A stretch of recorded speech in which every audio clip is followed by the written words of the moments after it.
ଟିକେ ଦିଲଟା ଦବାକୁ। उठाइए ना। ହ୍ୟାଲୋ ହଁ ମାଲିକ କବେ ଫୋନ କରୁଛୁ। ଏମିତି କଣ କଥାବାର୍ତ୍ତା କରୁଛୁ କି ରେ? କଣ ମାଲିକ ବେ କହିଲୁଣି ବେ ବା କଣ କଲୁ? ଆବେ କେମିତି କଥାବାର୍ତ୍ତା କରିବି କହୁନୁ, କେମିତି କରିବି ତୋ ସାଙ୍ଗରେ? ଆଜି କଣ ଆସ୍କା ପଟି ପଟି ମାରି ଦେଇଛୁ କି? ଜି ବେ ମାଲିକ, ତୁ କହୁଛୁ ଆସ୍କା ଫଟେ, ଆବେ ବିପି। ବିପି? ଆବେ ତୁ ବିପି କୋଉଠି ଫିଲ୍ମ ଦେଖିଲୁଣି କଣ? ସେ ବିପି ନୁହଁ ବେ, ବ୍ଲେଣ୍ଡର ସ୍ପ୍ରାଇଟ୍। ସେ ଗାଡିଟା ସେଠି ଠିଆ କରୁଛୁ, ତୁ କଣ ଏମିତି ମଦ ମଦ ପିଇ କଣ ଇଏ ସେ ଗାଡିଟା ଚଲେଇକି ତାକୁ ନେଇକି ସେଠି ଜିନିଷଟା ପହଞ୍ଚା। ମୁଁ ସେ ଗାଡି ଫାଡି କିଛି ତୋର ମୁଁ ଚଲେଇ ପାରିବିନି। ମୁଁ ସୂର୍ଯ୍ୟବଂଶୀ ଗାଡି ଚଲେଇବି। ସୂର୍ଯ୍ୟବଂଶୀ ଗାଡି? ଆଉ ସେଇଟା କାହା ଗାଡି?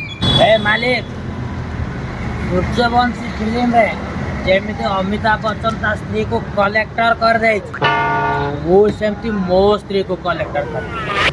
ତୁ ରଖବେ। ଡ୍ରାଇଭର ଏଇଟା ମୁଁ ପାଗଳା ବୋଲା। ସୂର୍ଯ୍ୟବଂଶୀ ଗାଡି ଚଲେଇବି ଚଲେଇବି ଚଲେଇବି। ତୁ ଫୋନ ରଖ। ଦବା ତା ସ୍ତ୍ରୀ କି ସିଏ କଲେକ୍ଟର ବନେଇ ଦବ। ମୋ ମାଇକି ମାନେ ତ ଘରେ ପୁରେଇ ଦବ ନାହିଁ, ଖାଲି ପଇସା ପଇସା ପଇସା ହଉ। କାହାକୁ ଆଉ ଡ୍ରାଇଭର ରଖିବି ମୁଁ?